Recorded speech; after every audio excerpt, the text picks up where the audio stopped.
If there's one thing we've learned about business and life, it's that people are the X factor. They constantly surprise us, both in amazing ways and not so much.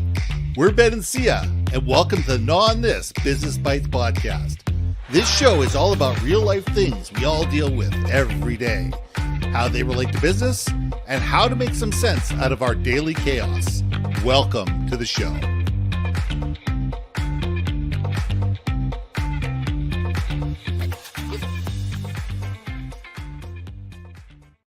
And welcome back to another episode of the GNAW On This Business Bites with Baker and Syya. Hey, welcome back, everybody. We really love having you guys here.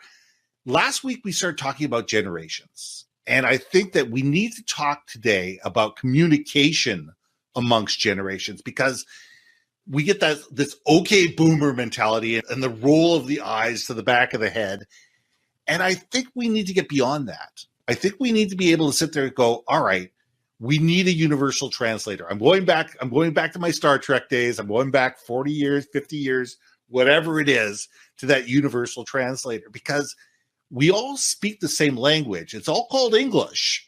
Well, those of us who speak English are speaking English. But at least when we're all speaking English, it's not all the same language. And there's nuance to the language, and there's generational differences in how we talk and why we talk, the shorthands that we use, down to emojis, and whether you use them, whether you don't use them, and do you use them correctly.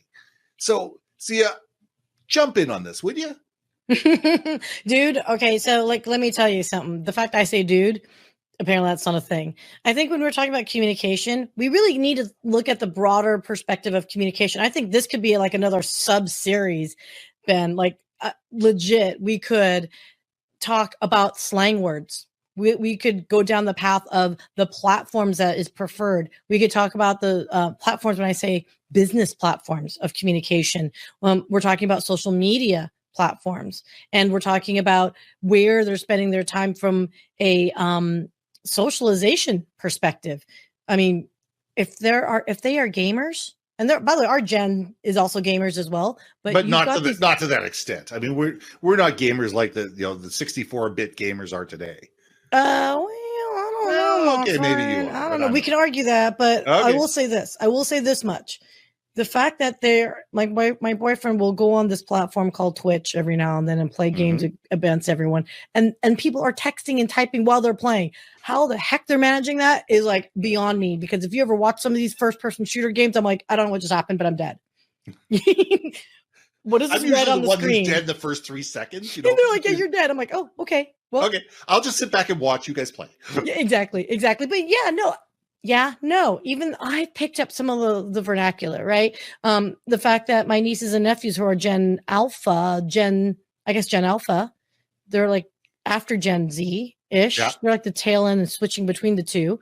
So they're teenagers at this moment? They're preteens. Okay. So they're not the Millennials. I guess you can call them Gen Z. Well, they're pre-Gen Z, whatever. So we'll call them alphas. The fact that they've got these words I've never heard of before, right? If something is so funny, they're dead, and it's an emoji of a skull, right? And you're just like, I think I understand what you're saying to me. I'm cool. You know what? Yeet that. The hell's yeet mean? I don't know what that means. I don't know, but I had to learn yeet because my son uses yeet. And I went, yeet. And I went, what is that? It's like, and he looks at me like, I'm 12 miles past dead because I don't know what yeet means. Oh, yeah. So anyone that wants to know what yeet means, it's kind of like you're rejecting, like you're booting it out. It's you yeet that out. Yeah, it's get it out of here. Yep. Yeah, no. So I don't know where in hell I picked that one up. I was talking to someone else about that. Is some of the words don't mean what you would think anymore. If I say like, oh no, like it could be no, yes, or no. Yeah, no is maybe, I don't know. But it's the funniest thing with language. But here's the whole thing. Let's pick on ourselves here, Gen Xer. Dude, totally. Gag me with a spoon, tubular. I mean, what other slangs did we use that were just like, oh, mom and dad, you are so out of touch. You're hippy dippy, groovy words. Absolutely. I mean, What was your favorite slang? Oh, I think totally. Totally. But it wasn't the Valley Girl totally. It was totally. It was, and because of the intonation, it was different. And you thought of it different and you used it differently. But my challenge is not just the words. Let's get beyond the words, because there's 1,000 words we could come up with. Yes. It's how do we talk to each other when we use language so differently?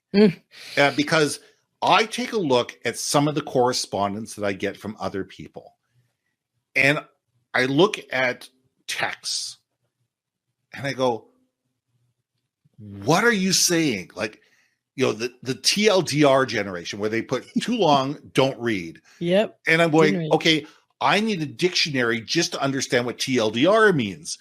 It's different generations doing this. So when you use acronyms, and we are all guilty of having our own acronyms, doesn't matter what business you're in, we all have shorthand that we use. But when we use shorthand with people that don't speak the same shorthand as we do, we make ourselves look out of touch. Totally. We make ourselves, there she goes. But we make ourselves look like, oh, they're trying to be smarter than we are.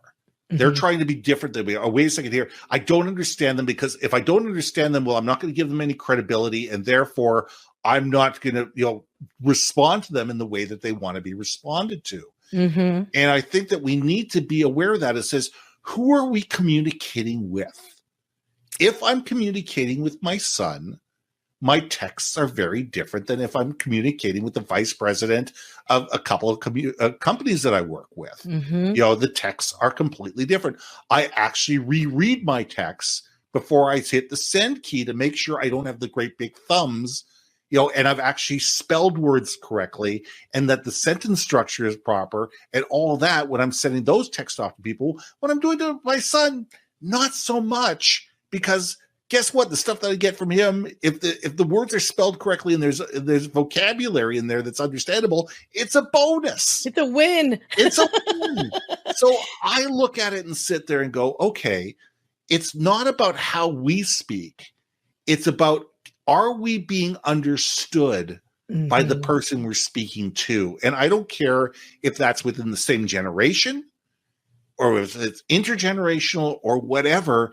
It's very critical for us to sit there and say, okay, who are we speaking to? If I'm speaking to a lawyer, I'm going to speak to, if I'm a lawyer and I'm speaking to a lawyer, I'm going to speak very differently than if I'm a lawyer speaking to an 87-year-old grandmother who has no, relationship to the law whatsoever, and just wants to understand simply whether she's going to get paid out or this is going to end up costing her money. So we need to be really cognizant about how we speak in the language of the people we're speaking to.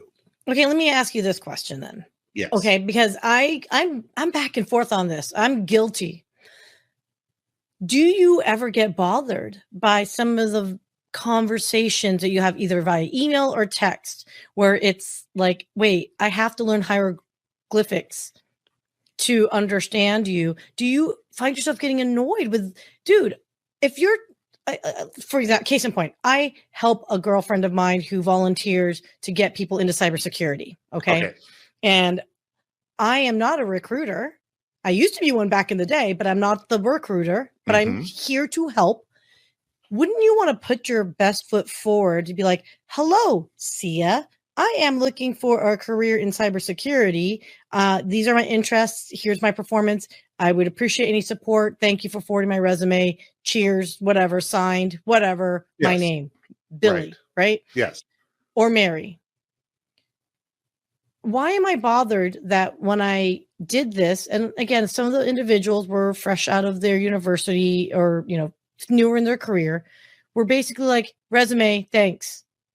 Like, am I having to get with the times that this is the way this group communicates? That's my question to you.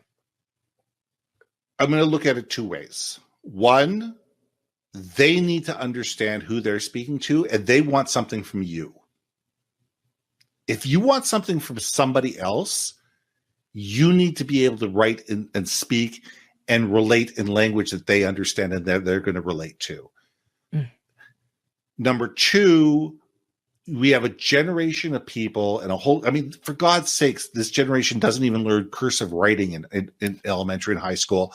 You know, they can't even sign their own names, let alone you sit there and go, are they being taught how to communicate effectively? How are they being taught how to write a letter effectively, how to write an email, how to use sentence structure in an effective way, other than the rote learning that they learn in the school system? And the answer is no. You know, so there is a learning curve on their part because they don't know what they don't know. Yeah. And they're used to speaking and talking and conversing with people their own age. And when we're all around what we're around, and when we're surrounded by what we're surrounded, we assume that that is the way everybody speaks. And that's the way everybody thinks. And that's how everybody acts. But when all of a sudden we have to put a resume out there and, you know, go to a hiring manager and stuff like that, we wonder why we've put out 125 resumes and didn't get one response back. Guess what? That's not them. It might be you. Mm. And, you know, instead of you saying, these people don't understand me, they're lazy, blah, blah, blah, blah, blah. Wait a second here. You're dealing with somebody who's reading 150 resumes at a time. If your resume is not easy for them to read, easy for them to understand, easy for them to see the value that you provide, TLDR. Guess what? You know, Yeah. They've moved on to the next person. And that's where reality is that we need to sit there and say, okay, you know, it's not about me. It's not about my needs. It's about how can I help somebody else help me? Like, let's get back to, you know, help me help you. Mm-hmm. And, you know, there's a movie on this one, and let's sit there and say, how can I help you help me? And that's where we need to be. So we need to wrap this thing up. So give me your last thoughts on this. It sounds like to me, and I think you said it, help me help you, has everything to do with ultimately you've got to know your audience. So from a generational speaking perspective, know who you're speaking with. And it goes both ways, everyone. And just because we're Gen Xers, you've got to understand maybe in certain times and contexts. I don't care. Fine. TLDR me. And it's part of the workday. And there are other times where, hey, I got a presentation to the board. I need some input. TLDR is not going to cut it, right? Exactly. I'm going to need the audience is going to need a little bit more context. So that's my sense. That's my 2 cents.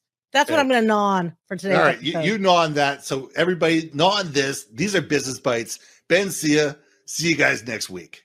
See ya. Hey. Thanks for listening to another episode of Gnaw on This, Business Bites. If you liked what you heard, we most humbly ask that you like, share, and hit that subscribe button. And if you want to communicate more effectively within your organization, contact Ben at yourbrandmarketing.com or me, Syya, at innovationmediaenterprises.com. We can help you build your community, brand awareness, and personality through podcasting. We cannot wait to hear from you. So see you next week for another episode of Gnaw on This, Business Bites.